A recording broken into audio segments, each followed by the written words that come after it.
नमस्कार, मैं ओम प्रभाकर भारती आप सभी का स्वागत करता हूं। झारखंड सरकार ने स्टेट काउंसलिंग की जो राउंड 1 की डेट्स थी इसे रिवाइज कर दिया है। जी हां, डेट्स जो हैं ये एक्सटेंड नहीं हुई हैं बल्कि कम कर दी गई हैं। इससे पहले जब 18 जनवरी को नोटिस आई थी तो उस शेड्यूल के बारे में मैंने एक वीडियो भी बनाया था और मैंने यह बात कही भी थी कि एनएमसी की गाइडलाइन के हिसाब से यह डेट्स नहीं हैं, क्योंकि राउंड 1 की जब काउंसलिंग खत्म हो रही है तब तक कायदे से राउंड 2 की काउंसलिंग खत्म कर देनी चाहिए। तो अपनी गलती सरकार ने यहाँ पर सुधार ली है। तो जो नई डेट्स है जल्दी से वो देख लेते हैं। रजिस्ट्रेशन की लास्ट डेट 26 जनवरी पहले भी थी, अभी भी है, लेकिन मेरिट लिस्ट जो 30 जनवरी को आनी थी वो अब 27 जनवरी को आएगी। ऑब्जेक्शन रेज करने के लिए सिर्फ एक दिन का टाइम है, 28 जनवरी का।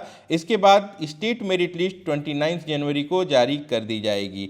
चॉइस फिलिंग 30 जनवरी से शुरू होगी और चॉइस फिलिंग की जो लास्ट डेट है वो 2 फेब रखा गया है।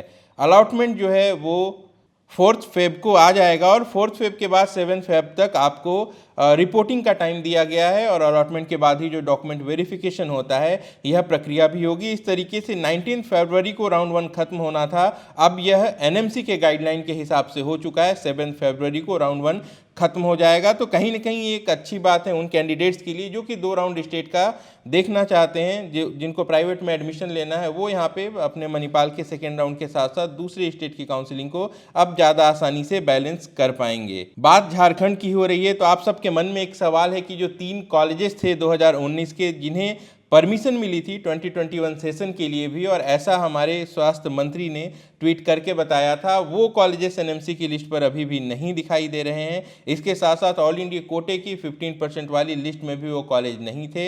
ऐसे में एक बड़ा संशय है कि ये स्टेट काउंसलिंग में भी अवेलेबल होंगे या फिर नहीं होंगे। कई सूत्रों से हमने ये जानकारी लेने की कोशिश की है लेकिन अभी तक कोई पुख्ता जानकारी नहीं मिली है। हालांकि ये संभावना जताई जा रही है कि राउंड 2 से ऑल इंडिया कोटे में ये कॉलेजेस ऐड हो सकते हैं। इसके साथ साथ स्टेट काउंसलिंग में भी ये सारी सीटें उपलब्ध होंगी 2021 सेशन के लिए, इस बात की पूरी उम्मीद है। तो चलिए आशा करते हैं कि ये उम्मीद सच हो जाए। ऑल इंडिया कोटे में अनरिजर्व कैटेगरी की मेरिट काफ़ी ज़्यादा हाई जाने वाली है और जिसका असर स्टेट पर भी पड़ेगा। क्योंकि राउंड 1 है तो राउंड 1 में ज़्यादातर कट ऑफ हाई ही देखने को मिलती है। इस तरीके से आप अच्छे से प्लानिंग कर लें कि आपको कहाँ कहाँ की काउंसलिंग करनी है। राउंड के हिसाब से जब राउंड 1 ऑल इंडिया कोटे का रिजल्ट आ जाएगा तब आप आसानी से जज कर पाएंगे कि आपको बेहतर सीट ऑल इंडिया कोटे से मिलनी है या फिर स्टेट कोटे से। तो ये जानकारी थी झारखंड से जुड़ी हुई। मैं मिलता हूँ अगली वीडियो में। आप अपना और अपनों का अच्छे से ख्याल रखिए। नमस्कार, जय हिंद।